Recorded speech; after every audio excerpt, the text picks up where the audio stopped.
Hey guys, Ray Master Flex here, and the first matchup between MJF and CM Punk, it will go down in the record books that MJF has defeated CM Punk, and not only did he defeat CM Punk, but he defeated him in his hometown of Chicago.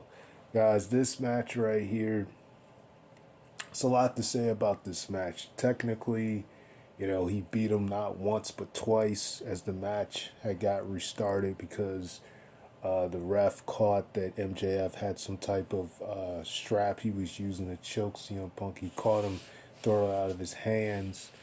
After the match, he caught him take it out of his hand after CM Punk passed out from a sleeper, and then he told the announcer to reverse the decision and to restart the match, and he restarted the match, and little did we know, Wardlow comes out, slides him the diamond ring. As the ref is distracted looking at Wardlow, clocks CM Punk with the diamond ring, and then he wins their first encounter. There's a lot of things I could say about this match in terms of the way it ended, in terms of the way, that Wardlow face looked after after MJF's victory, because technically a little over 3 weeks ago, you know, it should have been Wardlow that should have been the one that should have beaten CM Punk and ended his undefeated streak, because, as we know, it was MJF was getting greedy. He kept telling him powerbomb again and again and again and again. And eventually it backfired because CM Punk caught him into a roll up. And, it was also because we all know he didn't want Wardlow to actually beat CM Punk, to be the first one to beat him. So you can see the look in Wardlow's face here that he was clearly not interested in doing this, but this whole contractual thing that they got going on where, MJF pays the food, MJF helps him be able to support himself. Without MJF, he won't really be able to do any of that. The whole kind of narrative behind it is pretty crazy, but let's just get to this match here. So MJF wins this match, guys, and I gotta say, the fact that this match started so early in the show, I definitely, it was kind of weird in some ways. Because when you think back about the Bryan Danielson and Adam Page match, their first match they had at the Winter's Coming, that was their first match, and that match, took up nearly the whole first hour of AEW, and then it went to a time limit draw. This match right here actually took place going into about 9:12, 9:13, something like that. And it was kind of just funny how, it happened so quick, because you had a lot that happened prior to this. You started off with Moxley taking on Willa Yuta in a pretty decent match. This was not like their first encounter where Moxley just squashed them and and dominated. Willa Yuta actually had a lot of offense in this match. It was very back and forth, and after he managed to, and you also had a spot where Danhausen distracted, somewhat slightly distracted John Moxley, and Willie came out and hit him with Topia Cena. Moxley comes out with the victory, and Brian Danielson, excuse me, you know what I just said, Brian Danielson, Brian Danielson, he tried to get him to join him as a team, and just, basically knock everyone out, and saying that they can be great together, and instead of fighting each other, why don't they just team together, and they can hold the gold, and he can hold the AEW World Title with him, and everything like that. And he actually put his hand out for Moxley to shake it. Moxley just kind of looks at him. He says, "I'll give you some time to think about it." So pretty interesting segment there. So, the show, it definitely, they got a lot covered within, the first hour. Even Brody King and and Malachi Black. Even their match with Pit the CEO and Pac, even that match was pretty good. They had with them picking up the victory after Malachi blew the miss into this time Pentasiero's face. The last time he did it to Pac, this time he actually did it to Pentasiero, and Pac actually pretended like he was still blinded at the beginning of the match, and then he took off the blindfold and revealed that he could see again. So that was pretty cool. He had Rhea Soul and Nyla Rhodes who went at it. Rhea Soul actually won. Nyla Rose actually won that match with interference from Vicky. It was actually weird because it was a part of the match where the first time where Rhea Ruby hit her finisher, she actually hit it and it connected, and then Vicky moved her leg to the rope to make it look like the foot was on the rope. But then the second time she like missed and landed on the ground. It was kind of weird how that happened. And then Nyla Rose hit her with the beast bomb and then won the match. But then you get to the main event here. Like I said, the fact it started so early, I kind of figured something was up. But pretty methodical at the beginning. Pretty decent. There was a lot of selling Punk was doing, partly because just last week he actually got beaten down by the Pinnacle prior to their match.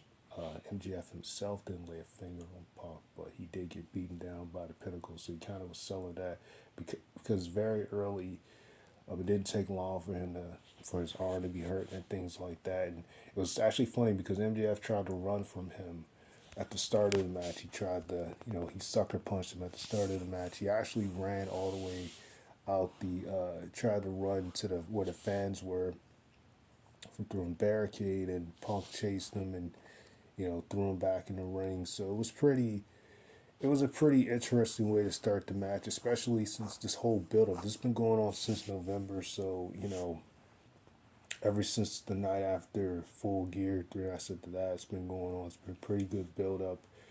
I could go on and on about how well the build-up was to this match. But just from the ending, there's some questions you start to wonder. I definitely feel like they're going to do another match, probably at Revolution.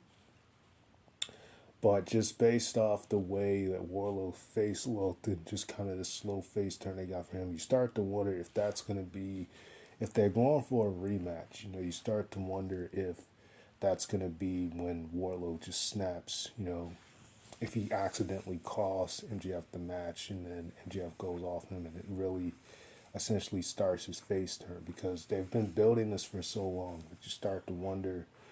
And it's long term booking at its finest, but again, it's to the point now where you just kind of wonder, like, when is it going to happen? Because you want to see it happen. They've been building it for so long. I think everybody at this point wants to see it happen. They're always cheering Warlow.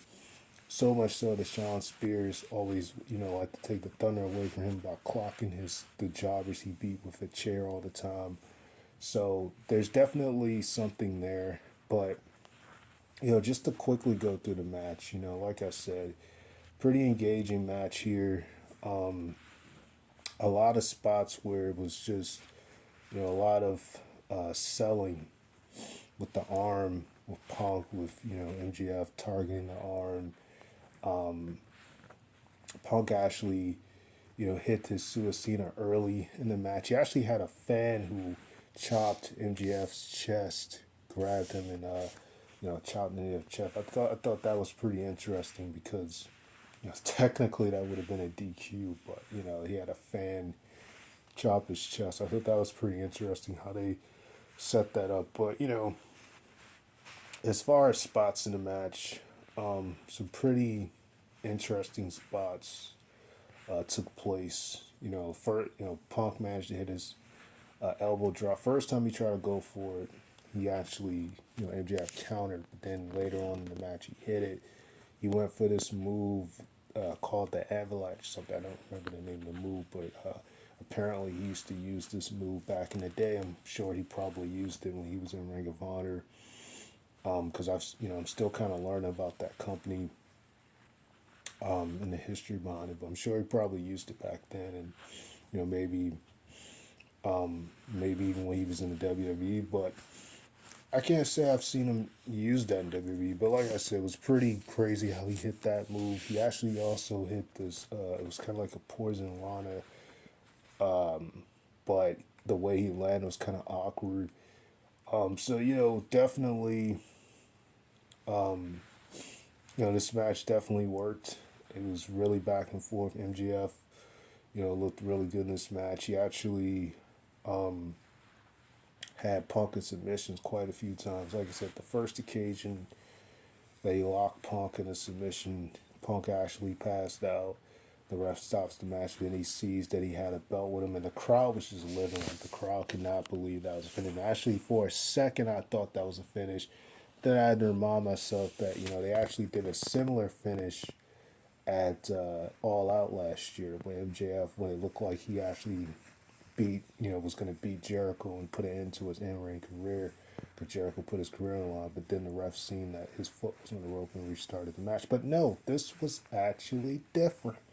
So kudos to them for fooling me again, because I thought that because of that, okay, well, CM Punk is naturally going to win now. The ref called him, he restarted the match, CM Punk's going to win. But no, that's not what happened. Instead, it was a swerve, because what looked like it was a reverse of a revert to what happened at All Out last year was actually a swerve, because this time around, like I said, Wardlow, whole match there's no interference. The only thing that's going on is MJF's trying to do everything he can to use dirty tactics to win, as you would expect him to do. Tried to put his foot on the rope. Punk kicked out of that. He tried everything he could dirtily to win the match. He actually even low blowed CM Punk at one point in the match. So he tried everything he could, to get the upper hand on CM Punk. And all it took was for Warlow to come out, which you could clearly see from his demeanor and facial expression. He did not want to be out there.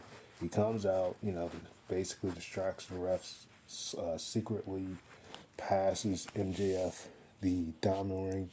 MJF clocks CM Punk, and then he wins and beats CM Punk in his hometown. So I definitely see a rematch happening here at Revolution based on the way that this ended. I would be very surprised if they don't do one at Revolution. As a matter of fact, I actually thought this match itself wouldn't take place until Revolution, but because they've been building this since November, figured eventually they were going to do it. So, what are the odds of that? MJF, has one of the biggest wins of his career, AEW, in some ways. And he beats CM Punk in his hometown, something AEW rarely does. Man, that's crazy. And he basically won the match the same way he beat Darby Allin at Full Gear with the diamond ring, secretly using the diamond ring. So, like I said, it really just kind of puts a lot of questions. Oh yeah, before I forget, the other thing that took place was Adam Page and Lance Archer. They went at it. They went at it, collided with each other because they're going to be facing each other in Texas Death Match next week for AEW Championship. So they actually went at it. The Gunn brother, the Billy Gunn and his sons, they attacked Jungle Boy, and then you also had the confrontation with Brandy Rose and Dan Lambert. So yeah, you also had that stuff happen. But anyway, like I said, this